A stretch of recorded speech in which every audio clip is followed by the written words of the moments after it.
The scream tore through the blizzard before Elena even understood she was the one making it.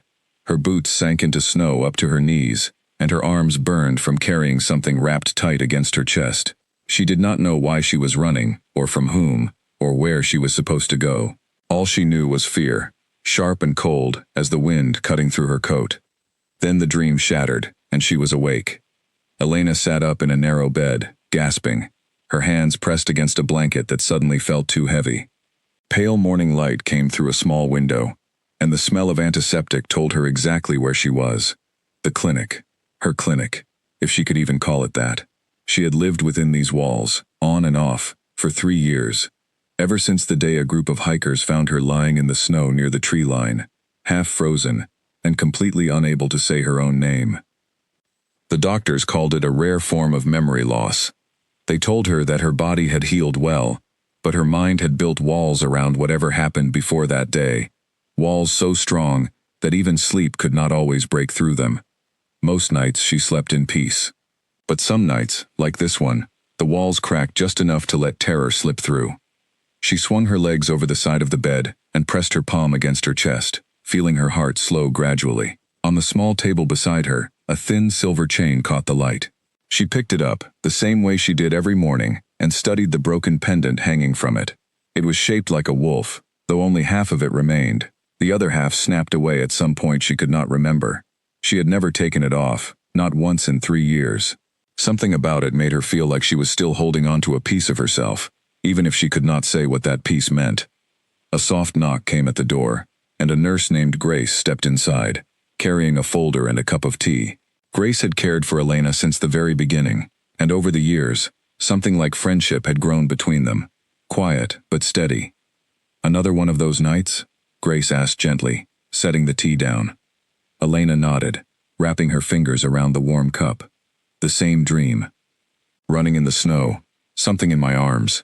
I couldn't see anything else, just white all around me, and I was so afraid." Grace sat at the edge of the bed, her expression thoughtful. "Dr. Bennett has always said the dreams might be memories trying to surface. Maybe it means you're getting closer to remembering. Or maybe it means my mind is inventing stories because it has nothing real to hold on to," Elena said, trying to sound light about it, though the fear from her dream still lingered beneath her ribs. 3 years was a long time to live inside a fog, long enough that she had built a small, careful life for herself. She had learned to cook simple meals, to garden a little, to help around the clinic doing paperwork and errands. She had even taken on translation work for a nearby publishing office, since she had discovered, quite by accident, that she was fluent in 3 languages she had no memory of learning. It was strange, living with skills but no story to explain them. Grace handed her the folder. "Dr. Bennett wants you to look this over. There's a business trip coming up, translation work for a conference happening in the Northern Territories. It would be good for you to get outside these walls for a while." Elena raised an eyebrow. "Northern Territories? That's a long way from here." "It is," Grace admitted, "but it might be good for you. New places sometimes help people remember.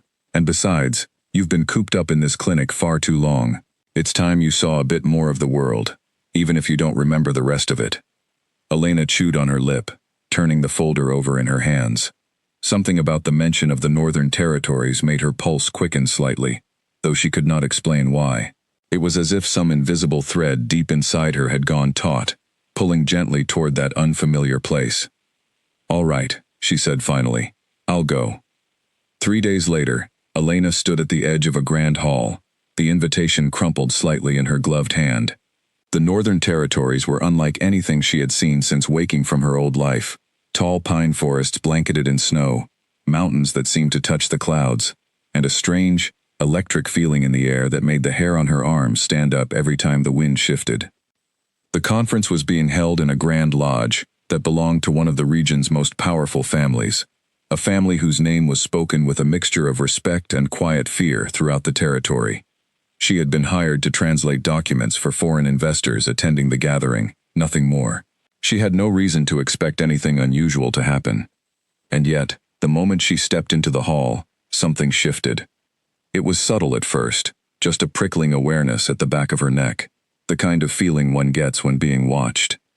She turned, scanning the crowded room filled with well-dressed guests, until her eyes landed on a man standing near the far wall. He was tall, with dark hair and sharp, striking features, dressed in a black coat that seemed to command the space around him without effort. But it was his eyes that caught her, a deep amber color that seemed to glow faintly under the chandelier light. For a moment, their gazes locked, and Elena felt something inside her chest twist painfully, like a memory trying to claw its way to the surface and failing. She looked away first, embarrassed by her own staring, and busied herself with the folder of documents in her hands. But she could still feel his eyes on her, even from across the room. His name, she would later learn, was Damien. He was the head of the territory, a man whose family had ruled these lands for generations. People spoke his name with a strange kind of reverence, as though he were more myth than man. Elena assumed it was simply the way wealthy, powerful men were always spoken of, larger than life, untouchable. She did not know, of course, that he had gone rigid the instant she walked into the hall.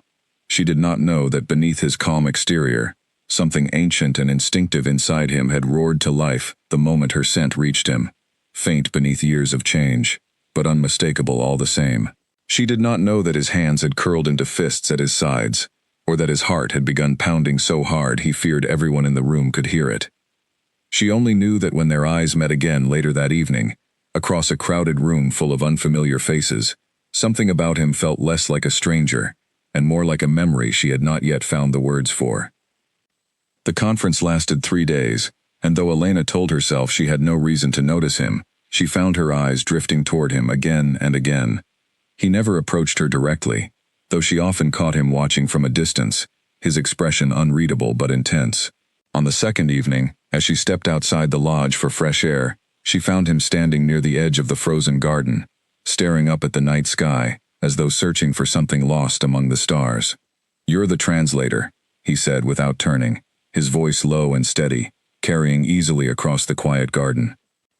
Elena startled slightly, surprised he even knew who she was.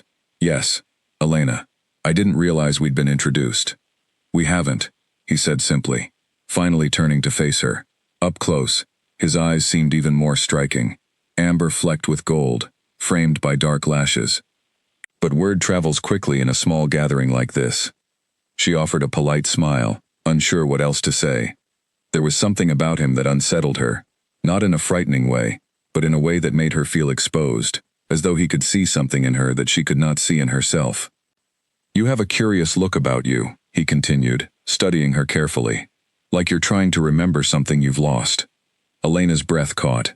She had not told anyone here about her memory loss. It was not something she advertised, especially not to strangers, and certainly not to a man as powerful and unfamiliar as this one.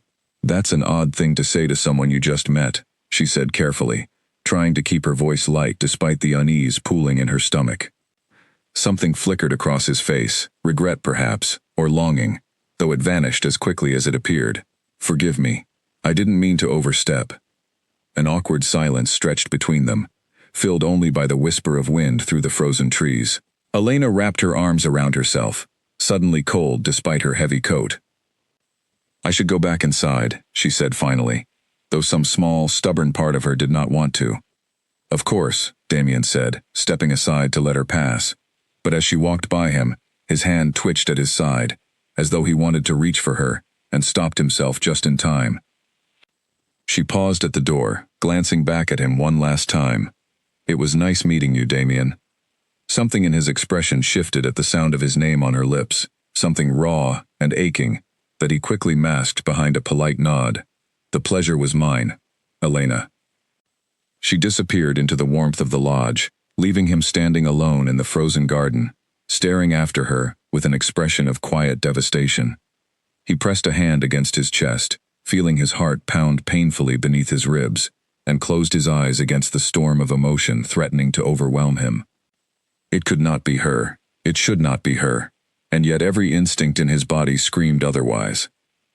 That night, Elena lay awake in her guest room long after the conference had quieted for the evening, staring up at the wooden ceiling beams above her bed. She could not stop thinking about Damien, about the strange intensity in his eyes, about the way he had spoken to her, as though he already knew things about her that she did not know herself. She told herself it meant nothing, He was simply an unusual man, perhaps eccentric from years of solitude and power. That was all. And yet, as she finally drifted toward sleep, the same dream returned, snow swirling violently around her, her arms clutching something precious against her chest, and a voice, achingly familiar, calling her name through the storm. She woke with tears on her cheeks, and no memory of why she had been crying, only a hollow ache in her chest that refused to fade, no matter how hard she tried to shake it off. Somewhere deep inside her, a door had begun to creak open, one she did not yet understand, but one that would soon change everything she thought she knew about herself. Far from the warmth of the conference lodge, deep within the northern mountains, a hidden village lay tucked between towering pines, protected from the world by distance and secrecy. It was here that Damien's estranged sister, Helena, had spent the last 3 years raising 2 small children who did not know the truth of who they were, or how much danger still followed them. Helena stood at the window of a modest wooden cabin, watching the twins play in the snow outside.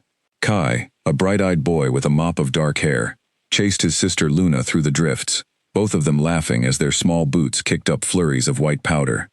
Luna's eyes, a striking amber just like her father's, sparkled with mischief as she darted behind a tree to hide from her brother. Helena's chest tightened as she watched them. They looked so much like Damien it sometimes hurt to look at them directly, and yet they also carried traces of their mother, a gentleness in Luna's smile, a stubborn tilt to Kai's chin. They did not remember their parents. They had been far too young when everything happened, and Helena had done everything in her power to keep it that way, believing, as she had been forced to believe, that ignorance was the only thing that could keep them alive. 3 years ago, on the night everything fell apart, Helena had been given only minutes to act. She remembered the chaos vividly, the sound of fighting echoing through the palace halls, the smell of smoke, the desperate look in her brother's eyes as he thrust the twins into her arms and begged her to run. She remembered the storm outside, so violent it seemed as though the sky itself were mourning what was about to happen. She remembered running, until her lungs burned, carrying 2 crying infants through the blinding snow, praying she would not be followed. She had not known, until much later, what had happened to Damien's mate that night. All she knew was that by the time she reached safety, she had 2 pups to care for, and a brother whose voice, when she finally managed to speak to him days later, sounded hollow and broken in a way she had never heard before. Helena had raised the twins in secret ever since, moving them between safe locations every few months, teaching them simple lessons, feeding them, loving them as best she could, all while carrying the terrible weight of knowing the truth she could not yet share. A knock at the door pulled her from her memories. She opened it to find Owen, an old friend and the only other person who knew where the children were hidden. His face was grim, and immediately Helena's stomach twisted with dread. "What's happened?" she asked, stepping aside to let him in. Owen glanced toward the window, watching the children play for a moment before speaking quietly. "There's been movement. Someone's been asking questions in the nearby towns, asking about children matching their description. I don't think it's a coincidence." Helena's blood ran cold. "Who?" "I don't know for certain, but it feels like the same people from before, the ones who orchestrated everything 3 years ago." Owen's jaw tightened. "If they've picked up the trail again, we need to consider moving the children somewhere even more remote." Helena closed her eyes, exhaustion and fear washing over her in equal measure. She had hoped, foolishly perhaps, that enough time had passed for the danger to fade. But some threats did not fade. They simply waited, patient and calculating, for the right moment to strike again. "Kai has been having trouble controlling his strength," she admitted quietly. "Yesterday he nearly broke the porch railing without meaning to. And Luna, she's been hearing things, sensing things, long before they happen. Their gifts are coming in early, Owen, much earlier than they should." Owen frowned. "That's not a good sign. Early gifts like that usually mean strong bloodlines trying to assert themselves, especially in times of danger. It's almost as if their instincts know something is coming, even if their minds don't."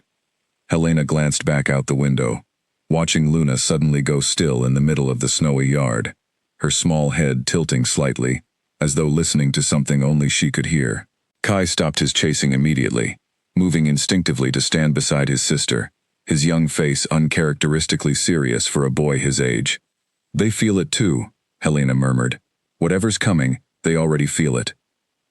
That evening, after the twins had been tucked into bed with a story about brave little wolves finding their way home through a storm, a tale Helena told them often, though she always stopped before revealing how the story truly ended.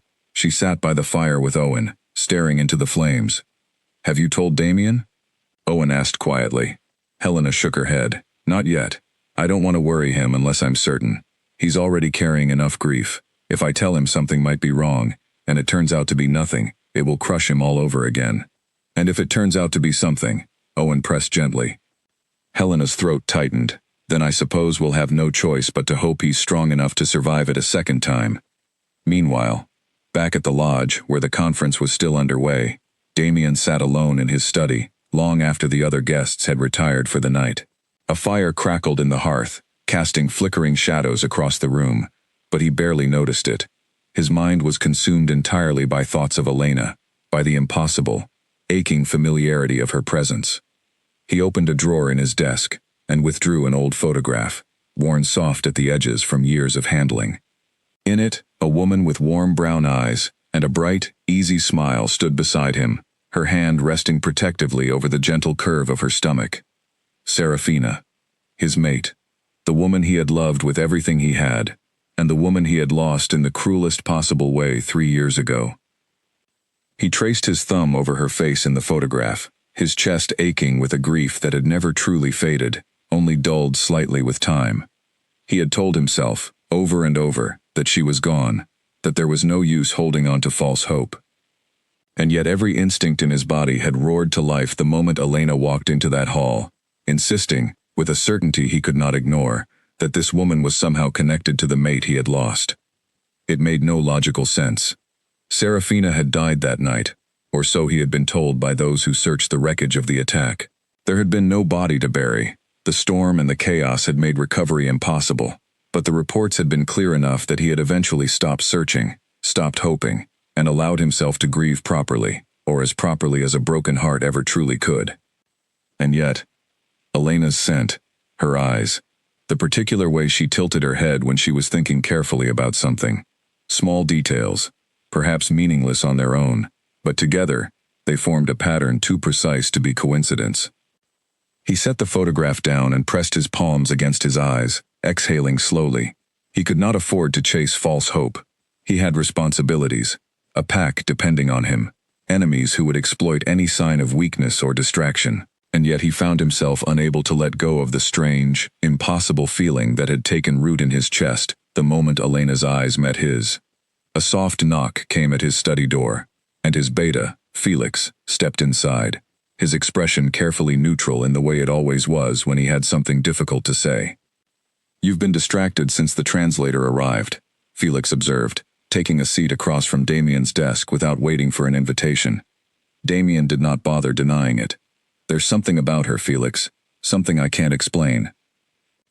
Felix studied him carefully. "You think it's her, Serafina?" "I don't know what to think," Damien admitted, his voice rough with exhaustion and buried emotion. "It shouldn't be possible. Everyone confirmed she didn't survive.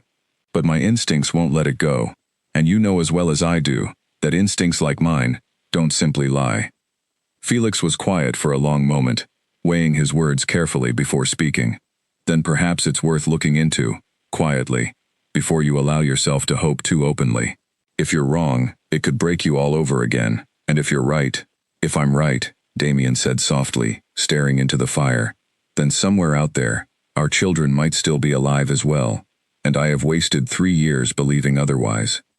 The weight of that possibility settled heavily over the room, neither man speaking for a long while as the fire crackled softly in the silence.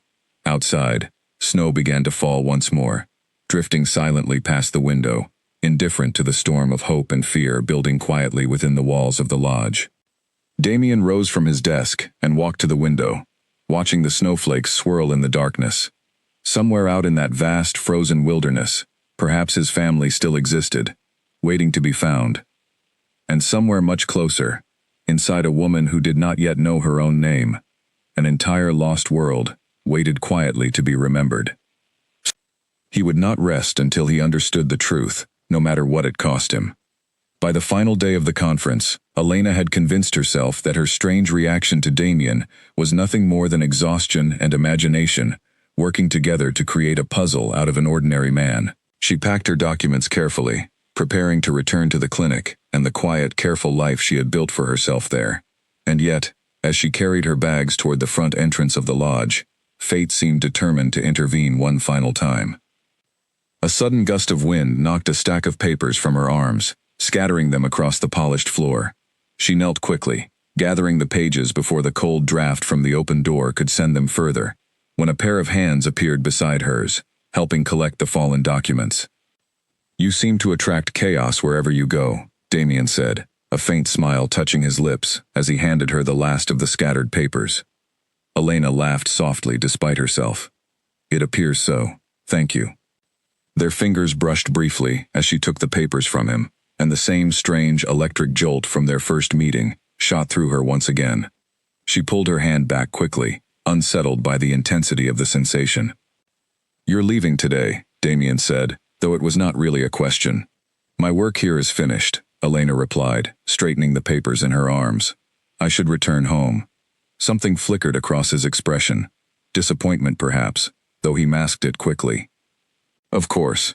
I imagine you have a busy life waiting for you." Elena hesitated, unsure why she felt reluctant to simply walk away. "It was interesting meeting you, Damien. I hope your territory prospers." She turned to leave, but his voice stopped her before she reached the door. "Elena," he said, and something about the way he said her name, low, careful, almost reverent, made her pause and turn back to face him. "If you ever find yourself needing translation work in the Northern Territories again, I would appreciate the opportunity to work with you directly. I have several ongoing projects that could use someone with your particular skills."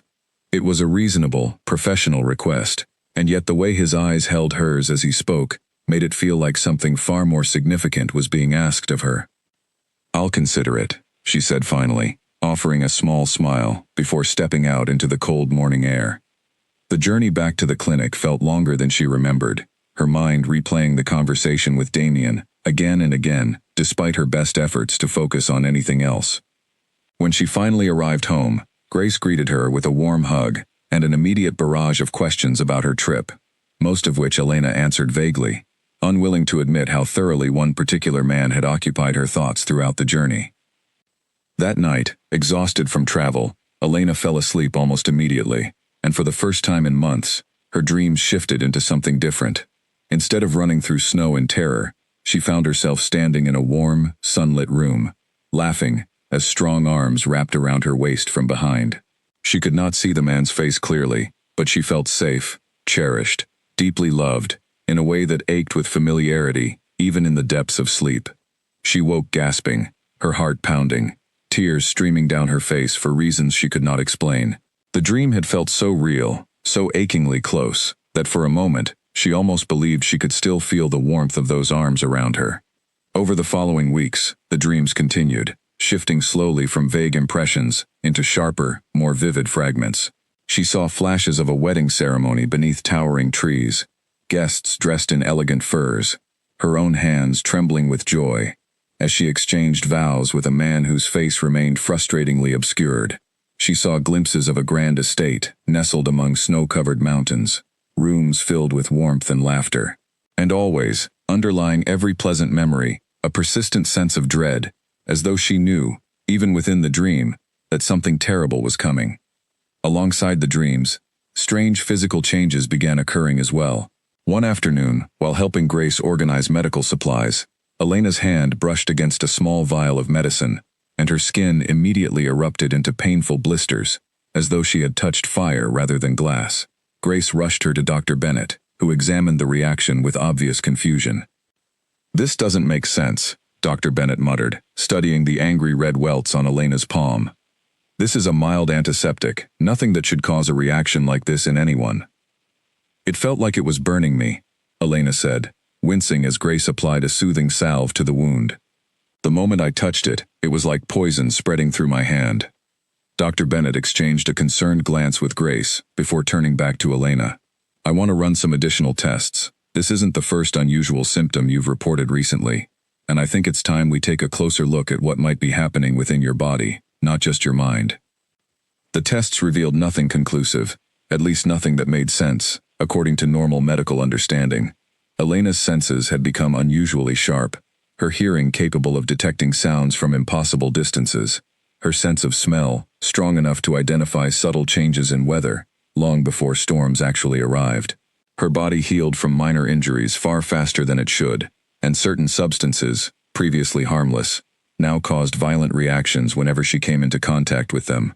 It's almost as though your body is remembering things your mind has forgotten, Dr. Bennett said carefully during one of their sessions, flipping through pages of confusing test results. As though whatever happened to you before your memory loss altered you in ways that are only now beginning to surface. Elena wrapped her arms around herself, feeling suddenly cold despite the warm office. What could cause something like that? Dr. Bennett hesitated, choosing his words carefully. There are old stories, folklore mostly, about certain bloodlines capable of extraordinary abilities, heightened senses, accelerated healing, sensitivity to certain substances. Most people dismiss such stories as myth.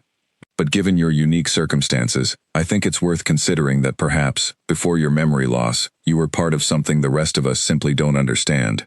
The suggestion unsettled Elena more than she wanted to admit, though some small part of her recognized an undeniable truth within his words.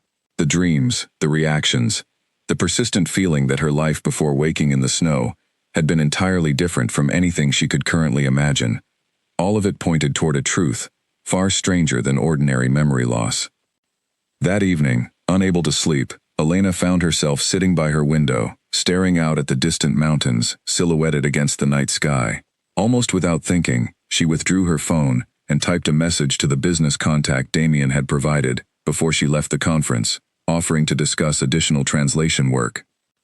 His reply came within minutes, as though he had been waiting for her message. He proposed a meeting the following week, offering to send transportation for her convenience. Elena stared at the message for a long time, before finally typing her acceptance, ignoring the persistent flutter of nerves in her stomach. She told herself it was simply about the work, about the opportunity to expand her professional reputation. But deep down, in a place she did not yet fully understand, something inside her recognized that returning to the Northern Territories, and to Damien, was about far more than translation contracts. It was about finally beginning to remember who she truly was. The following week, when the car arrived to collect her for the meeting, Elena felt an unusual calm settle over her, despite the nervous anticipation buzzing beneath her skin. As the vehicle wound its way through familiar snow-covered roads toward the Northern Territories, she found herself staring out the window, watching the towering pine forests blur past, and for reasons she could not fully articulate, she felt as though she were returning home, rather than traveling somewhere new. When she arrived at Damien's estate, a grand structure of stone and timber nestled against the mountainside, he was waiting for her at the entrance, his expression carefully composed, though his eyes betrayed a flicker of something raw and hopeful the moment he saw her. "Elena," he greeted warmly, extending a hand to help her from the vehicle. "Thank you for coming." "Thank you for the opportunity," she replied, though the words felt insufficient compared to the strange sense of significance humming quietly beneath their simple exchange. As she stepped inside his estate for the first time, a wave of dizziness swept over her so suddenly that she nearly stumbled. Damien's hands immediately steadied her, his grip firm and familiar in a way that made her breath catch sharply in her throat. "Are you all right?" he asked, concern etched clearly across his features. Elena blinked rapidly, trying to shake off the sudden disorientation. For just a moment, as she stood within the entrance hall, she had seen a flash of something impossible, herself, standing in that exact same hallway, laughing as a small child ran past her, chased by a man who looked remarkably like Damien. "I'm fine," she said quickly, though her voice trembled slightly, just a bit dizzy from the drive. But even as she said the words, she knew they were not entirely true. Something about this place, about this man, standing so close beside her, radiating warmth and quiet strength, felt achingly, impossibly familiar. And for the first time since waking in that clinic 3 years ago, Elena began to seriously consider the possibility that her lost memories were not simply gone. They were waiting, patiently, for her to finally come home. Damien led Elena through the grand estate, pointing out various rooms and offering polite explanations about the history of his family's territory, though his voice remained carefully controlled, masking the storm of emotion churning beneath his composed exterior. Every step through these familiar halls beside her felt surreal, as though he were walking through a dream he had long since given up hoping for.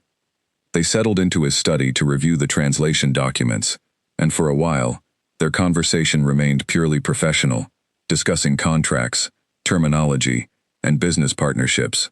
But as the afternoon stretched into evening, their discussion gradually softened into something more personal, and Elena found herself, almost without meaning to, sharing details about her memory loss and the strange, unexplainable symptoms that had begun appearing in recent weeks. Damien listened intently, his expression carefully neutral, though his hands remained clenched tightly beneath the desk, hidden from her view. Every detail she described, the sensitivity to certain substances, the heightened senses, the vivid dreams of snow and unfamiliar faces, confirmed with growing certainty what his instincts had already told him from the very first moment he saw her. "Have you ever considered," he said carefully, choosing his words with deliberate caution, "that perhaps your memories aren't entirely gone, but simply hidden, protected, in a way, until you're ready to face them?"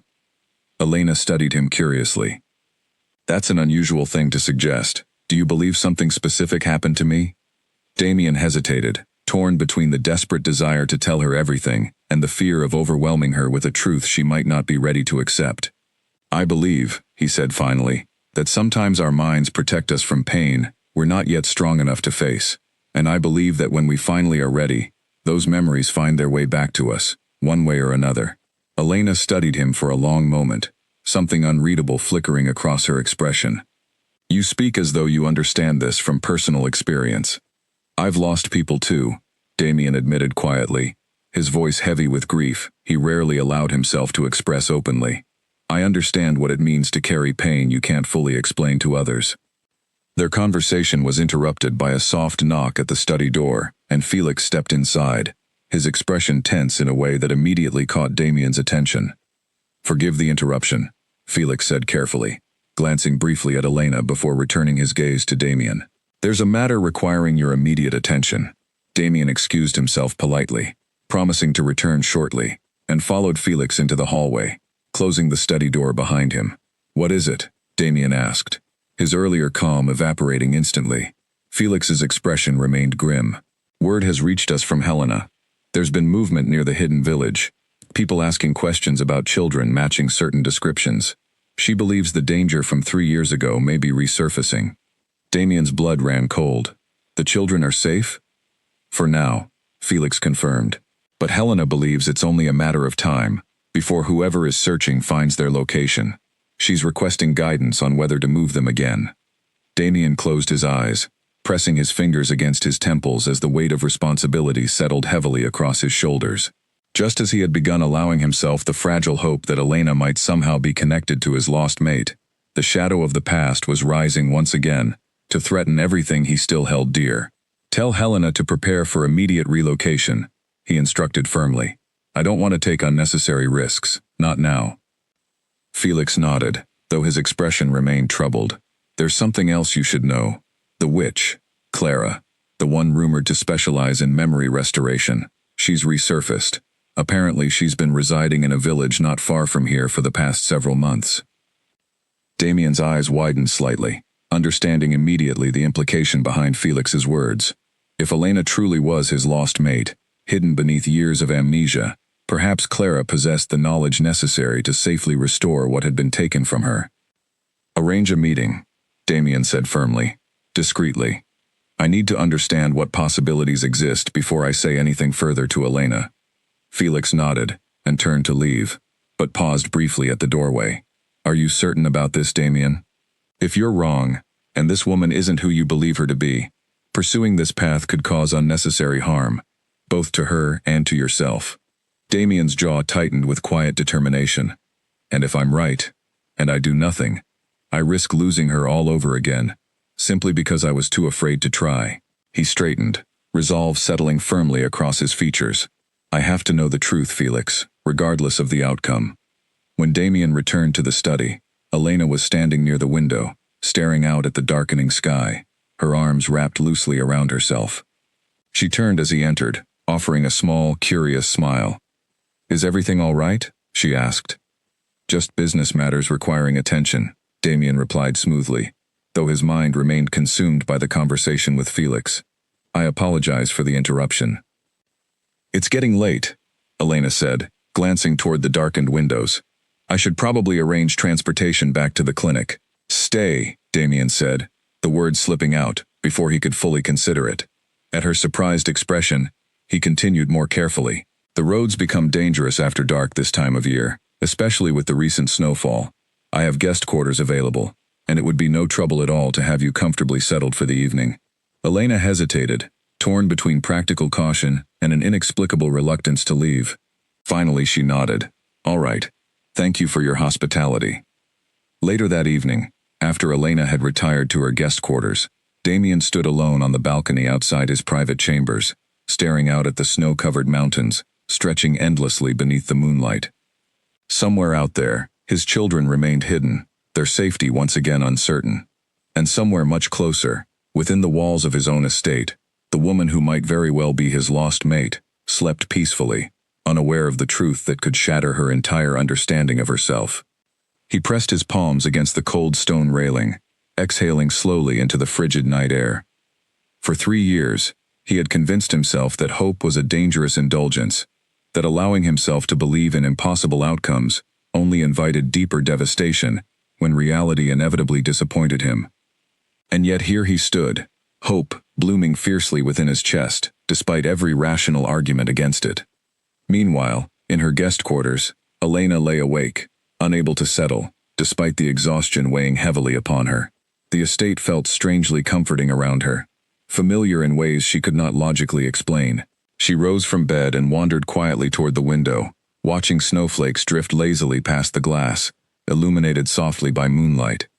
As she stood there, a sudden, overwhelming wave of dizziness swept through her, and the room around her seemed to blur and shift. For just a moment, vivid and unmistakable, she saw herself standing in this exact spot, cradling a small infant against her chest, while a second infant slept peacefully in a nearby bassinet. She heard, faintly, the sound of gentle laughter, felt warmth blooming deep within her chest, a profound, aching love so powerful it nearly brought her to her knees. Just as quickly as the vision appeared, it vanished, leaving Elena gasping, clutching the windowsill for support as her heart pounded violently within her chest. "What is happening to me?" she whispered into the empty room, tears streaming unexpectedly down her cheeks. She had no answers, only an overwhelming certainty that whatever truth lay buried within her lost memories, it was far larger, far more significant than she had ever dared imagine.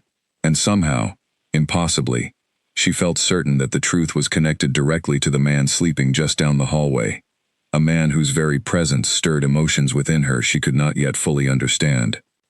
Elena pressed her hand against her chest, feeling her heart gradually calm as the vision faded entirely, leaving only a persistent ache of longing behind. Whatever awaited her, she realized with quiet, unshakable certainty, she could no longer ignore the pull guiding her steadily toward remembering. The truth, however painful, was waiting, and she was finally ready to face it. In the hidden village, nestled deep within the mountains, morning arrived with an unusual stillness that immediately set Helena on edge. She had learned, over the past 3 years, to trust the small warnings her instincts provided, and this particular morning, every instinct she possessed screamed that something had changed. She found Kai and Luna already awake, sitting quietly at the small kitchen table, instead of chasing each other through the cabin, as they usually did each morning. Their unusual stillness worried her more than any amount of chaos could have. "Good morning, little ones," Helena said carefully, studying their serious expressions. "Is everything all right?" Luna looked up first, her amber eyes unusually solemn for a child her age. "Someone's coming, Aunt Helena. Bad people. I can feel them getting closer." Kai nodded in agreement, his small hands clenched tightly around his cup. "I feel it too, like a storm before it arrives." Helena's blood ran cold, though she forced herself to remain calm for the children's sake. "You've both been very brave, sensing things most people your age never notice. But I need you to trust me now, all right? We're going to take a little trip today." The twins exchanged a glance, their childish intuition clearly picking up on the underlying tension, despite Helena's attempts to mask it. "Where are we going?" Kai asked. "Somewhere safe," Helena promised, though privately she wondered if such a place still existed for them. "Now finish your breakfast quickly, and gather only what you absolutely need. We'll be traveling light." As the children hurried to prepare, Helena stepped outside to find Owen waiting near the tree line, his expression grim in the pale morning light. "They're closer than we thought," Owen said without preamble. "I spotted unfamiliar trackers near the eastern ridge just before dawn. Professional hunters, not locals. Whoever sent them knows exactly what they're searching for." Helena's hands trembled slightly, though she forced them steady. "Have you contacted Damien?" "Felix received my message an hour ago," Owen confirmed. "Damien is arranging additional protection, but it will take time to reach us safely. In the meantime, we need to move the children to the secondary location immediately." Helena nodded firmly, pushing aside her fear in favor of practical action. "Give me 10 minutes to gather their things."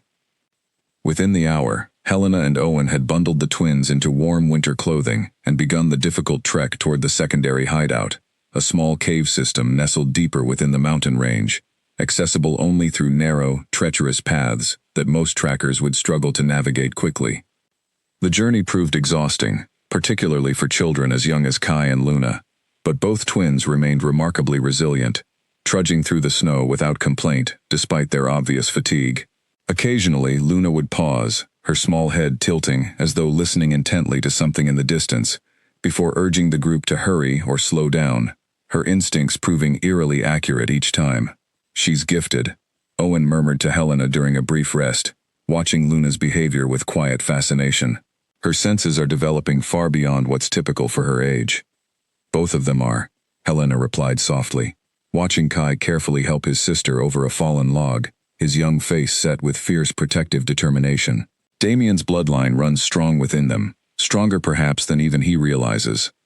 As afternoon shifted toward evening, the group finally reached the entrance to the cave system, a narrow opening concealed cleverly behind thick brush and fallen branches.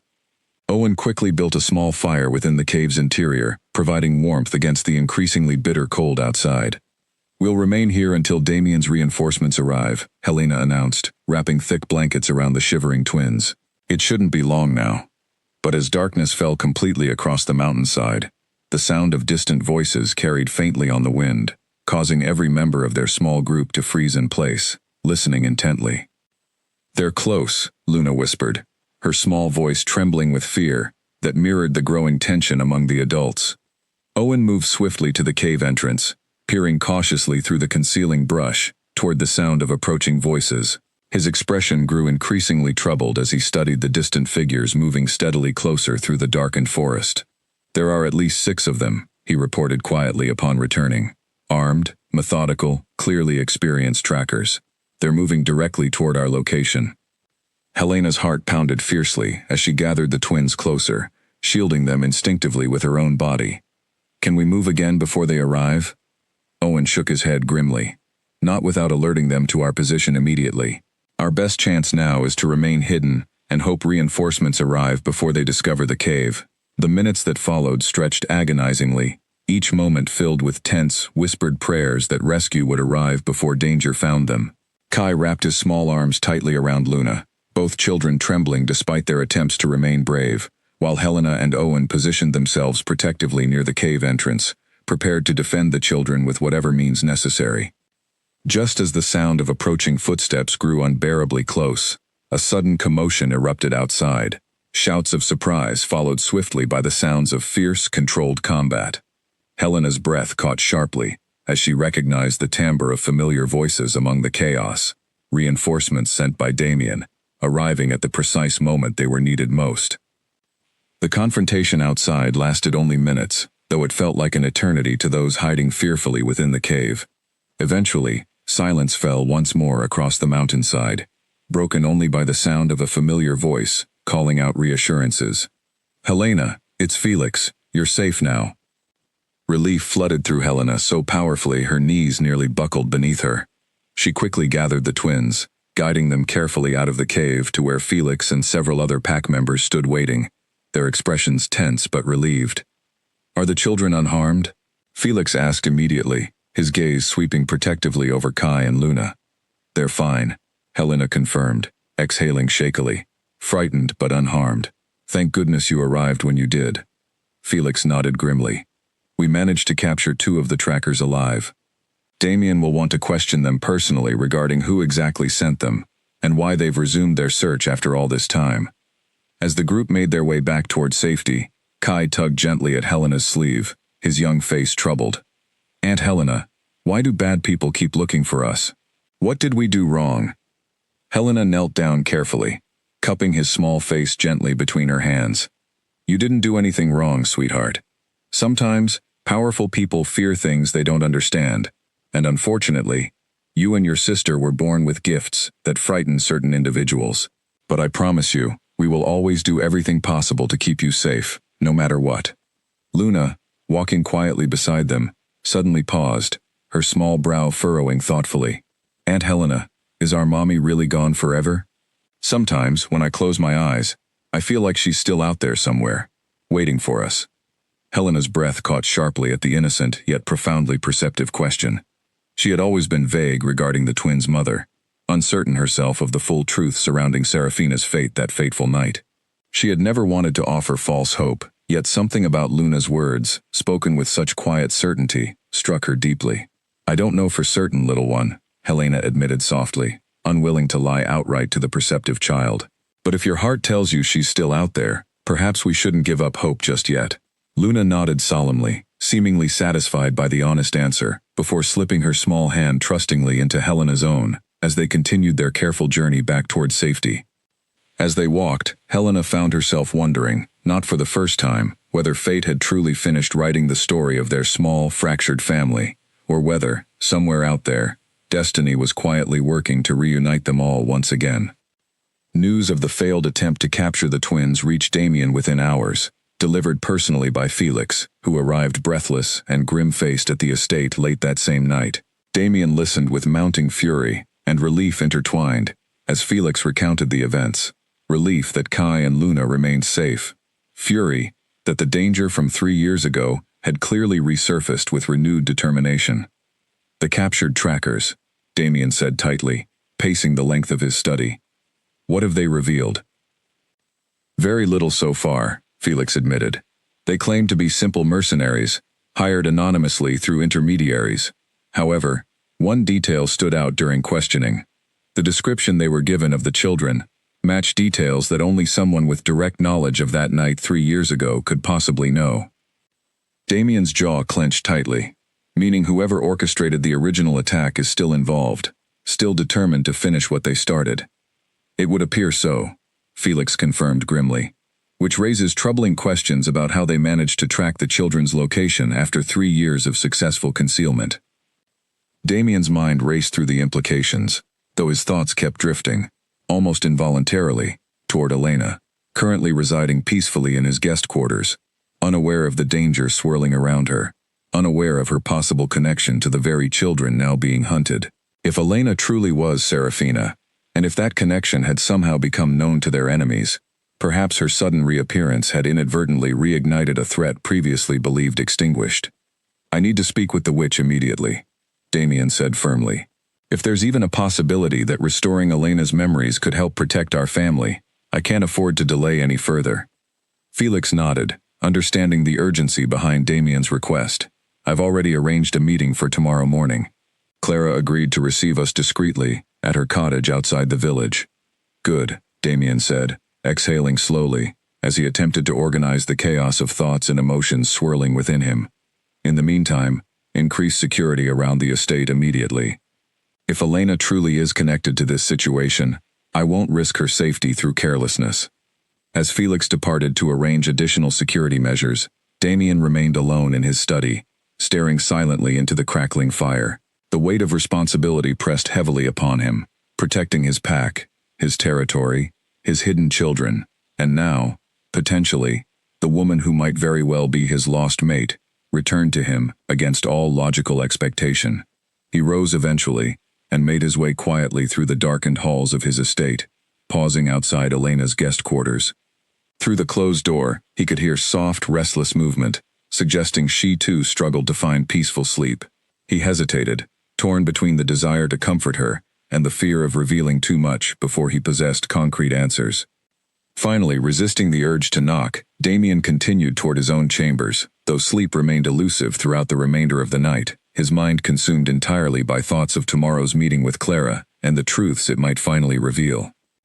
The following morning arrived cold and clear, sunlight glinting brilliantly off freshly fallen snow, as Damien and Felix made their way toward Clara's secluded cottage, at the edge of a quiet village nestled within the mountain's shadow.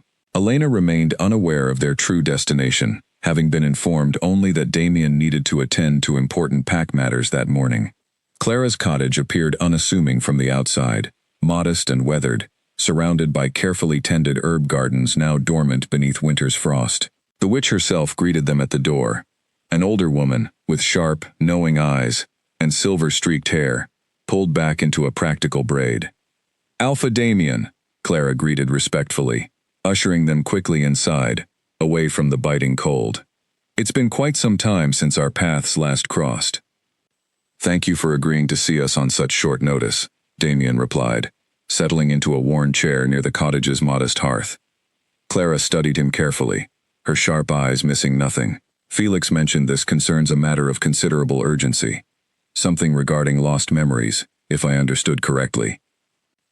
Damien nodded, quickly explaining the situation: Elena's mysterious appearance 3 years prior, her lack of memory, the strange physical symptoms that had recently begun manifesting, and his own instinctive certainty that she was somehow connected to his lost mate. Clara listened intently, her expression growing increasingly thoughtful as Damien spoke. When he finished, she remained silent for several long moments, clearly considering the implications carefully before responding.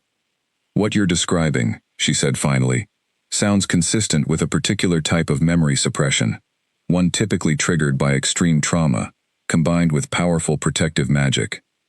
It's rare, but not unheard of, particularly among individuals attempting to escape dangerous circumstances." Damien leaned forward eagerly. "Can such memories be safely restored?" Clara hesitated, her expression turning cautious. "It's possible, yes, but not without significant risk. If the suppression was triggered by trauma severe enough, forcibly restoring those memories too quickly could potentially overwhelm the mind, causing severe psychological harm, or in extreme cases, even physical collapse." Damien's stomach twisted uncomfortably at the warning, though his determination remained unwavering. "What would the restoration process require?" "A carefully controlled ritual," Clara explained, "performed gradually, allowing the mind sufficient time to process each returning memory before proceeding further. It would require considerable magical energy, along with an item deeply connected to the individual's true identity, something imbued with strong emotional significance from their past."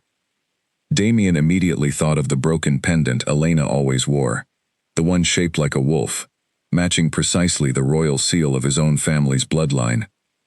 "I believe I know exactly what item would serve that purpose." Clara studied him carefully. "You're quite certain about this woman's identity, aren't you?" "I am," Damien confirmed firmly. "Every instinct within me recognizes her as my mate, despite the impossible circumstances surrounding her survival." Clara nodded slowly, seemingly satisfied by his conviction. "Very well. If you're certain, and if she consents willingly to undergo the ritual, I'm prepared to assist. However, I must stress again, this process carries genuine risk. She must fully understand and accept that risk herself before we proceed." Damien nodded solemnly, understanding clearly the gravity of what lay ahead. "I'll speak with her immediately upon returning home." "Thank you, Clara, for your willingness to help." As Damien and Felix prepared to depart, Clara offered one final word of caution. "Alpha Damien, if this woman truly is who you believe her to be, restoring her memories will also restore the pain and trauma she experienced that fateful night. Be prepared to support her through that difficult process, not just as her alpha, but as the man who loves her." Damien nodded firmly, resolve settling deeply within his chest. "I intend to be exactly that, regardless of what challenges lie ahead." The journey back toward the estate passed largely in silence, both men lost deeply in their own thoughts regarding the significant risks and possibilities that lay immediately ahead. Upon arriving home, Damien immediately sought out Elena, finding her seated quietly in the estate's private library, absorbed in reviewing translation documents. She looked up immediately upon his entrance, offering a warm, genuine smile that caused his heart to ache with renewed longing. "You're back. I hope your pack matters went smoothly." "They did," Damien replied carefully, closing the library door behind him.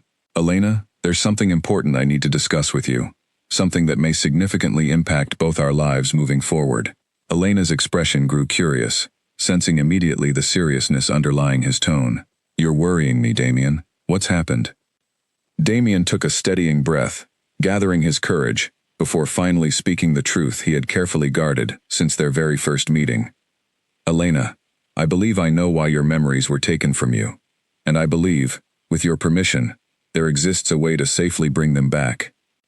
Elena's breath caught sharply, her hand instinctively rising to touch the broken pendant resting against her chest, as though some deep, instinctive part of herself already understood the profound significance of what he was about to reveal. Elena sat very still, her hand pressed protectively against the broken pendant at her throat, studying Damien's carefully composed expression with growing apprehension. "What exactly are you suggesting?" Damien moved closer, kneeling beside her chair, so their eyes met directly, level and unwavering. "I believe you are someone very important to me. Someone I lost 3 years ago, under terrible circumstances. I believe the pendant you wear once belonged to my family, a symbol given only to those bound to us through marriage." Elena's fingers trembled slightly against the cool metal. "That's an extraordinary claim, Damien. What proof do you have?" "None that would satisfy rational skepticism," Damien admitted honestly. "Only instinct, and a certainty I cannot logically explain, but one I trust completely. There is a way to know for certain, however, a ritual capable of safely restoring lost memories, performed by someone skilled and trustworthy." Elena's heart pounded rapidly within her chest, fear and hope warring intensely within her. "And if I agree to this ritual, and it turns out you're wrong, what happens then?" "Then we will have lost nothing, beyond attempting to help you understand your own past," Damien replied gently. "But if I'm right, Elena, you could finally reclaim everything that was taken from you, your true identity, your history, everyone you once loved." Elena closed her eyes briefly, overwhelmed by the weight of his words. "There's risk involved, isn't there? I can see it in your expression." Damien did not attempt to hide the truth from her. Yes, the witch who would perform the ritual warned that restoring memories suppressed by significant trauma could be dangerous, potentially overwhelming, if not approached carefully. But she believes, with proper precautions, the process can be conducted safely. Elena remained silent for several long moments, torn between fear of the unknown and an overwhelming desire, stronger than any doubt, to finally understand the truth of who she truly was. Eventually, she opened her eyes, meeting Damien's gaze with quiet determination. "I want to remember," she said softly, though firmly. "Whatever the risk, I can't continue living without understanding my own past. I need to know the truth, even if it's difficult to face." Relief and renewed hope flooded through Damien's chest at her words, though he remained cautious, unwilling to allow either of them to become overly confident before understanding the full truth ahead. "Then we'll proceed carefully, together, exactly as Clara instructed." 3 days later, Elena found herself standing nervously within Clara's modest cottage, the witch carefully arranging various herbs and candles around a small, circular table, positioned near the center of the room. Damien remained close beside her throughout the preparations, his steady presence offering quiet reassurance, despite the mounting tension evident in his tightly clenched jaw. "The ritual will require you to hold the pendant firmly throughout the entire process," Clara explained calmly, guiding Elena gently toward a comfortable chair positioned at the table's center. "As your memories begin returning, you may experience intense emotional and physical sensations. It's important you remain as calm as possible, allowing each memory to surface naturally, rather than resisting or forcing the process." Elena nodded, clutching the broken pendant tightly within her palm, her heart pounding rapidly despite her attempts to remain composed. "I'll be right here," Damien promised softly, taking a seat directly beside her, his hand resting gently but firmly against her own. "No matter what happens, I won't leave your side." Clara began the ritual by lighting several candles positioned strategically around the table, murmuring quiet incantations in a language Elena did not recognize. though something about the rhythmic, ancient words felt strangely soothing, despite her nervousness. Gradually, a soft golden light began emanating from the candles, swirling gently around Elena until it enveloped her completely. "Close your eyes," Clara instructed gently. "Allow yourself to relax completely, and let your mind guide you naturally toward the memories waiting patiently to be uncovered." Elena obeyed, closing her eyes and taking several deep, steadying breaths. At first, nothing seemed to happen beyond the gentle warmth of the golden light surrounding her. But gradually, faint images began flickering softly behind her closed eyelids, indistinct at first, gradually growing clearer and more vivid with each passing moment. She saw herself as a young woman, laughing brightly beneath a canopy of towering trees, celebrating alongside people she somehow instinctively recognized as close friends and family. She saw herself standing before an elegant altar, exchanging solemn vows with a man whose face, finally, clearly, resolved itself into unmistakable recognition. Damien, younger, radiant with happiness, gazing at her with adoration so profound it brought tears instantly to her closed eyes. The memories continued flooding steadily through her mind, each one sharper and more emotionally powerful than the last.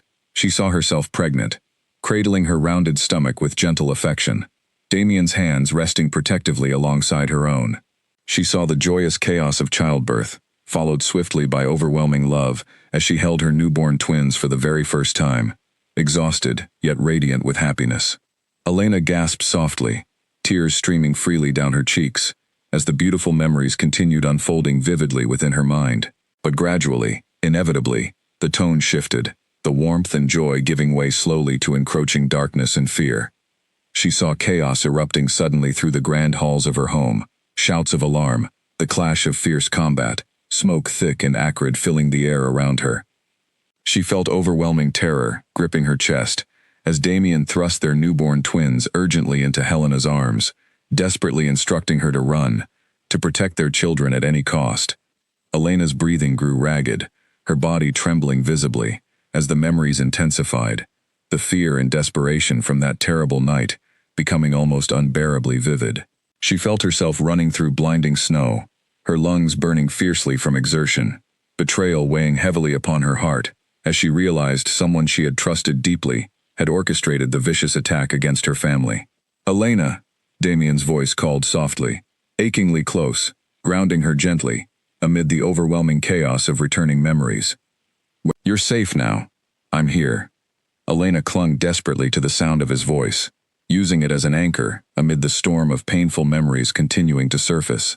She saw herself finally collapsing exhausted within the snow, her strength completely spent, clutching desperately to consciousness, even as darkness threatened to claim her entirely. And then, abruptly, the vivid memories ceased entirely, leaving Elena gasping and disoriented, tears streaming uncontrollably down her face, as she slowly became aware once again of her physical surroundings within Clara's cottage. "Elena?" Damien's voice called gently, his hands cupping her face carefully, searching her expression anxiously for any sign of distress. "Are you all right? Can you hear me?" Elena blinked rapidly, her vision gradually clearing as she focused intently upon Damien's familiar, beloved features, memories now firmly restored within her mind. "Damien," she whispered, her voice trembling with overwhelming emotion. "It's really you. I remember everything now." Relief and joy flooded powerfully through Damien's chest, though it remained tempered carefully by underlying concern. "Serafina," he breathed softly, using her true name for the first time in 3 agonizingly long years. "Thank the stars. You're truly alive." Elena, now fully Serafina once more, reached trembling hands toward him, overwhelmed by the flood of restored emotions and memories, now firmly anchored within her mind.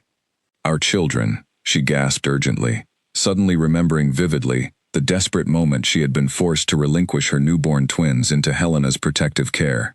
"Damien, where are our babies? Are they safe?" Damien gathered her carefully into his arms, holding her tightly as relief, joy, and renewed determination flooded powerfully through him. "They're safe, my love.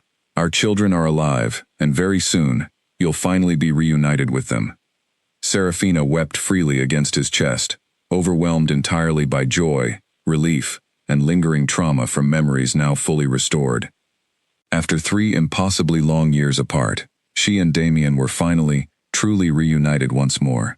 But even amid their profound joy, an unspoken awareness lingered quietly between them. The danger threatening their family remained far from resolved. Whoever had orchestrated the attack 3 years ago clearly remained determined to finish what they had begun. And now, more than ever, Serafina and Damien understood clearly that their family's safety depended entirely upon uncovering the truth behind that betrayal once and for all. The return journey to Damien's estate passed in a blur of overwhelming emotion for Serafina, her mind still adjusting to the sudden flood of restored memories, now anchoring her firmly to her true identity. She sat quietly beside Damien within the carriage, her hand clasped tightly within his own, drawing strength and comfort from his steady presence beside her. "I remember everything," she murmured softly, staring out at the passing snow-covered landscape with newfound recognition. "Our wedding, the children's birth, even small details I thought I'd forgotten entirely. It's overwhelming, having it all return so suddenly." Damien squeezed her hand gently, his thumb tracing soothing circles against her skin. "Take whatever time you need, Serafina. None of us expect you to process everything immediately." She turned to study him carefully, noticing the subtle tension still evident in his shoulders, despite his calm reassurances. "You're worried about something beyond simply my adjustment, aren't you?" Damien hesitated briefly, before answering honestly. "The people responsible for the attack 3 years ago have resurfaced. They've been actively searching for our children again, which suggests they somehow became aware of your reappearance, or perhaps sensed the restoration of your memories directly." Serafina's expression hardened with determination, despite the fear evident briefly in her eyes. "Then we need to move quickly, both to secure our children's safety and to finally uncover who exactly betrayed us that night." "Agreed," Damien said firmly. "I've already instructed Felix to intensify security measures around the estate, and Helena has relocated the twins to a more secure location following yesterday's incident." Serafina's breath caught sharply. "Incident? What happened?" Damien quickly explained the events from the previous day, the trackers discovered near the children's hidden village, the tense escape through the mountains, and the timely arrival of reinforcements that ultimately secured their safety. Serafina listened with growing alarm, her hands trembling slightly as she absorbed the reality of the ongoing danger still threatening her precious children. "I need to see them," she said firmly, the moment Damien finished his explanation. "Damien, please. I've been separated from my babies for 3 years. I can't bear waiting any longer." "I understand completely," Damien assured her gently. "Arrangements are already being made to reunite you safely. However, given the current security concerns, we must proceed carefully, ensuring your reunion doesn't inadvertently expose their location to our enemies." Serafina nodded reluctantly, understanding the necessity of caution, despite her overwhelming desire to hold her children again immediately. "How long until it's safe to see them?" "A few days, at most," Damien promised.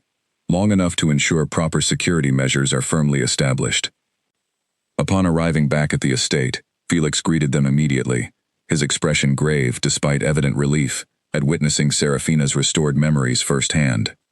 "Alpha Damien, Luna Serafina," Felix greeted respectfully, bowing slightly in acknowledgement of Serafina's restored status. "I'm pleased to see the ritual proved successful." "Thank you, Felix," Serafina replied warmly, though her expression quickly shifted toward urgency. "I understand there have been troubling developments regarding our children's safety." Felix nodded gravely. "Indeed. The captured trackers have finally revealed useful information under careful questioning. It appears they were hired through an intermediary, connected directly to someone within our own pack's inner circle." Damien's expression darkened considerably. "A traitor among us, then, just as we suspected 3 years ago." "It would seem so," Felix confirmed grimly. "Unfortunately, the trail remains frustratingly vague, though we've narrowed our suspicion toward a small group of individuals who possessed both the access and opportunity necessary to orchestrate such an elaborate betrayal."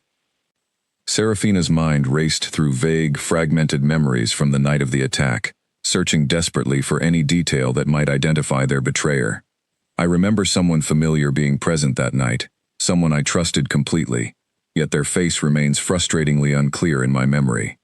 Perhaps additional details will surface naturally, as you continue adjusting to your restored memories, Felix suggested carefully. In the meantime, we'll continue investigating quietly, without alerting whoever might still be lurking within our ranks.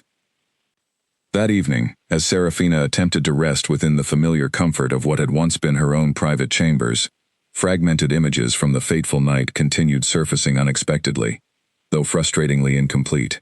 She saw flashes of urgent whispered conversations, hurried footsteps echoing along familiar hallways, and always, lingering just beyond recognition, a shadowy figure whose identity remained maddeningly obscured.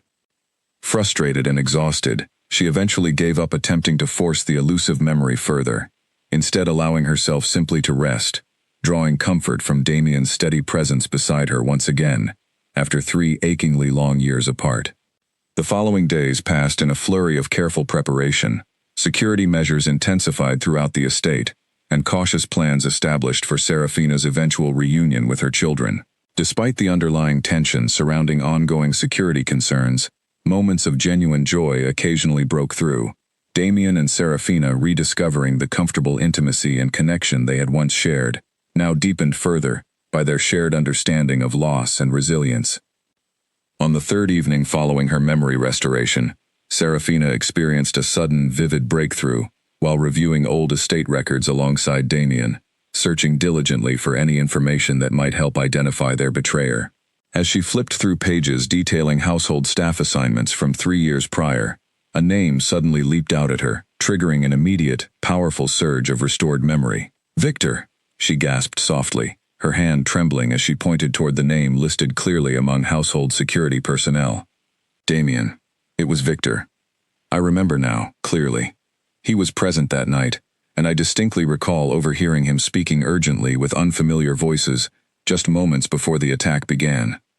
Damien's expression turned sharply serious, recognition and anger flashing simultaneously across his features. Victor served as a trusted member of our personal security detail. If he's truly responsible, he would have possessed intimate knowledge of our defenses, more than enough to orchestrate exactly the kind of devastating attack we experienced. We need to find him immediately, Serafina urged, adrenaline coursing sharply through her veins at the clarity of her restored memory. If he's still active within the pack, or worse, still influencing events from behind the scenes, our children remain in serious danger. Damien rose immediately, calling urgently for Felix, who arrived within moments, his expression shifting rapidly from confusion to grim determination upon hearing Serafina's revelation. Victor left the pack shortly after the attack, Felix explained, quickly recalling details from personnel records. At the time, his departure seemed reasonable, given the general chaos and uncertainty following the tragedy. But if he was indeed responsible, his timely departure suddenly appears far more suspicious. We need to locate him immediately, Damien ordered firmly. If he's connected to the recent attempts against our children, he may be planning something even more dangerous in the near future. Felix nodded resolutely. I'll begin tracking his whereabouts immediately, discreetly, to avoid alerting him prematurely. As Felix departed swiftly to begin his investigation, Damien turned back toward Serafina, his expression softening with quiet admiration and gratitude. Your memory may have just provided exactly the breakthrough we desperately needed. Serafina managed a small, determined smile, despite the underlying tension gripping her chest. I won't rest until our family is completely safe again, Damien. Whatever it takes, we'll finally put an end to this threat, once and for all. Damien gently cupped her face within his hands, pressing a tender, reassuring kiss against her forehead. Together, my love, we will. Outside, snow continued falling steadily across the mountainside, blanketing the world in deceptive calm. Even as tension quietly built toward an inevitable confrontation, neither Damien nor Serafina could avoid much longer. Felix's investigation into Victor's whereabouts moved quickly, aided considerably by Serafina's newly restored memories, which continued providing valuable fragments of information regarding Victor's associates and possible hiding locations. Within 2 days, Felix returned to the estate with troubling news that confirmed their worst fears. Victor has been operating from a hidden compound, roughly 2 days' journey north of here, Felix reported grimly, spreading a hastily drawn map across Damien's desk. According to information gathered from local informants, he's been quietly building alliances with several smaller, disgruntled packs, individuals who resent your family's authority over this territory. Damien studied the map intently, his jaw tightening with barely controlled anger. He's been planning this for years, then, waiting patiently for the right opportunity to strike again. It would appear so, Felix confirmed. Our earlier assumption was correct. The recent attempts to capture Kai and Luna were likely intended to eliminate any remaining threat to Victor's ambitions, removing your rightful heirs permanently before he moves openly against your authority. Serafina, standing quietly beside Damien throughout the discussion, felt anger and protective determination surging fiercely within her chest. We can't allow him another opportunity to harm our children. We need to act quickly, decisively. Damien nodded firmly, resolve hardening clearly across his features. Agreed. Felix, gather our most trusted warriors immediately. We move against Victor's compound within the next 2 days, before he has any further opportunity to threaten our family. As preparations for the upcoming confrontation began in earnest throughout the estate, Damien insisted on personally overseeing security arrangements for Helena and the twins, currently sheltering safely within a heavily guarded secondary location, deep within Pack territory. I want to see them before we move against Victor, Serafina insisted firmly, her voice trembling slightly, with barely suppressed emotion. Damien, please, I need to hold my children again, before facing whatever danger lies ahead. Damien studied her carefully, recognizing immediately the fierce, unwavering determination reflected clearly in her eyes. I understand completely. We'll arrange a brief, carefully secured visit tomorrow morning, before departing to confront Victor directly. That night, sleep proved elusive for both Damien and Serafina, each acutely aware of the significant dangers awaiting them in the days ahead. They lay quietly together within their private chambers, drawing quiet strength and comfort from each other's presence, cherishing these precious, uncertain moments before the inevitable confrontation. Do you think we're ready for this? Serafina whispered softly into the darkness, her head resting gently against Damien's chest, listening intently to the steady, reassuring rhythm of his heartbeat. I don't know, Damien admitted honestly, his arms wrapping protectively around her. But I know we can't continue living under constant threat, waiting anxiously for Victor's next move. We have to confront this danger directly, for our children's sake, and for the safety of our entire pack. Serafina nodded quietly, understanding completely the necessity behind their difficult decision. Whatever happens, Damien, know that these past few days, reuniting with you, remembering our life together, have been the greatest gift I could have imagined. Damien pressed a tender kiss against her forehead, his voice thick with quiet emotion. And you, Serafina, returning to me, have restored hope I feared I'd lost forever. Whatever challenges await us, we'll face them together, exactly as we always should have. The following morning, Damien and Serafina traveled cautiously toward the secondary location, where Helena and the twins currently remained hidden, accompanied by a substantial security detail, carefully monitoring their surroundings throughout the journey. As they approached the modest cabin nestled deep within a secluded valley, Serafina's heart pounded fiercely with overwhelming anticipation. Helena greeted them warmly at the cabin's entrance, her expression shifting rapidly from surprise to profound emotion upon recognizing Serafina fully restored. Serafina, Helena breathed softly, tears immediately welling within her eyes. It's truly you. After all this time, I can hardly believe it. Helena, Serafina replied, embracing her warmly, overwhelmed by gratitude toward the woman who had protected her children faithfully throughout the past 3 difficult years. Thank you, from the bottom of my heart, for keeping Kai and Luna safe. Helena squeezed her tightly, before stepping back, glancing meaningfully toward the cabin's interior. They're inside, playing quietly. They don't yet fully understand what's happening, but they've sensed the tension surrounding recent events. Serafina took a steadying breath, overwhelmed by nervous anticipation as she stepped cautiously into the cabin. Kai and Luna looked up immediately from their play, their expressions curious and slightly wary at the sight of an unfamiliar woman entering their home. For a long, breathless moment, no one spoke, the weight of years apart hanging heavily within the quiet room.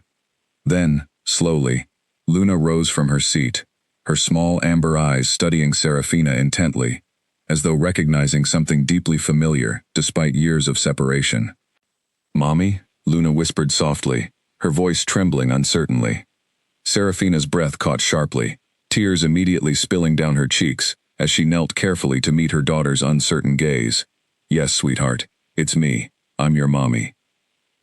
Luna hesitated only a moment longer before rushing forward, throwing her small arms tightly around Serafina's neck, overwhelmed by instinctive recognition and profound emotional relief. Kai quickly followed his sister's lead, joining the emotional embrace, tears streaming freely down his own young face. Damien watched quietly from the doorway, overwhelmed by profound joy and gratitude as he witnessed the emotional reunion between Serafina and their children. Helena stood beside him, gently wiping tears from her own eyes, relief and happiness evident clearly across her expression. "We've missed you so much, Mommy," Kai whispered softly, clutching tightly to Serafina's embrace. "Aunt Helena told us stories about you, but I didn't think we'd ever really see you again." Serafina held her children close, overwhelmed by emotions too powerful for words alone to express. "I promise you both, I will never leave you again. No matter what challenges we face, we will always stay together as a family." Damien finally stepped forward, kneeling beside his family, embracing all three of them tightly within his arms. For the first time in 3 agonizingly long years, their family stood reunited, whole and complete once more, even as the looming threat of Victor's betrayal remained unresolved, waiting ominously, just beyond this precious, joyful moment. "We won't let anyone tear us apart again," Damien vowed firmly, his voice thick with quiet determination. "Whatever it takes, we will finally secure lasting safety and peace for our family." Serafina nodded resolutely, her tears now mixed equally with joy and fierce protective determination. "Together, we're stronger than any threat Victor could possibly bring against us." As the family shared this precious reunion, outside the cabin, Felix quietly finalized preparations for their upcoming confrontation with Victor, understanding clearly that the safety and happiness they'd finally reclaimed depended entirely upon successfully eliminating the threat that had haunted their family for far too long.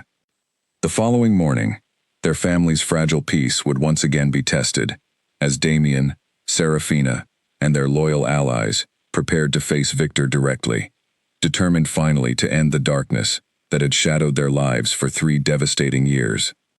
Dawn broke pale and cold over the mountains as Damien's chosen warriors gathered at the edge of pack territory, their breath visible in sharp white puffs against the biting morning air.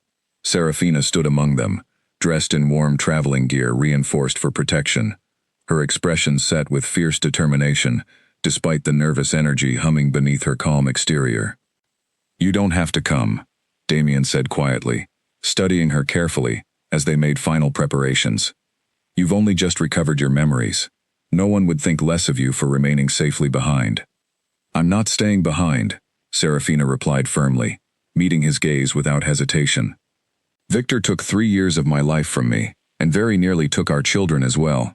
I intend to look him in the eye when this finally ends." Damien studied her a moment longer before nodding, respect and love mingling clearly within his expression. "Then we go together." Felix approached, confirming final details of their strategy. "Our scouts report Victor's compound is moderately fortified, though nothing our combined forces can't overcome. He's gathered perhaps 30 allies, mostly opportunists, seeking favor rather than truly loyal followers. If we can isolate Victor directly, much of his support will likely scatter.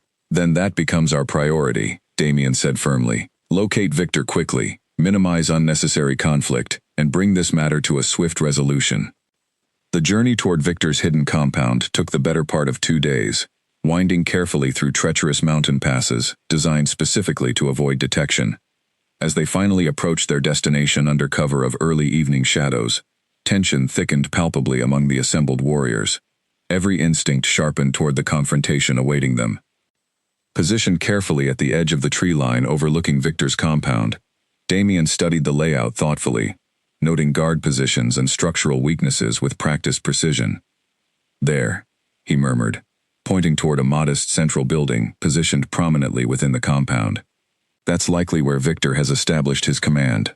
Serafina nodded, her senses still adjusting to their heightened sensitivity, picking up faint traces of familiar tension and anticipation drifting from within the compound itself.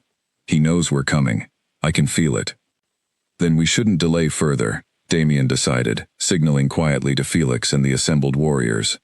The confrontation that followed unfolded swiftly, Damien's warriors moving with disciplined precision to secure the compound's perimeter, while minimizing unnecessary conflict wherever possible.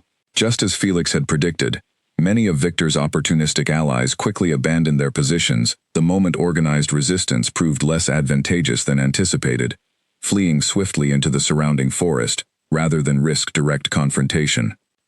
Damien and Serafina pressed steadily forward, guided instinctively toward the central building, where Victor's presence grew increasingly unmistakable.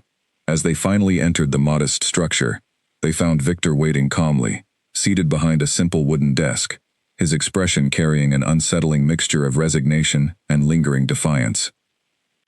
"I wondered how long it would take you to find me," Victor said quietly, rising slowly from his seat as Damien and Serafina entered, flanked closely by several trusted warriors. "Why, Victor?" Damien demanded, his voice tight with barely controlled anger. "You served our family faithfully for years. Why betray us so completely?" Victor's expression hardened slightly. "Faithfully? I served in silence.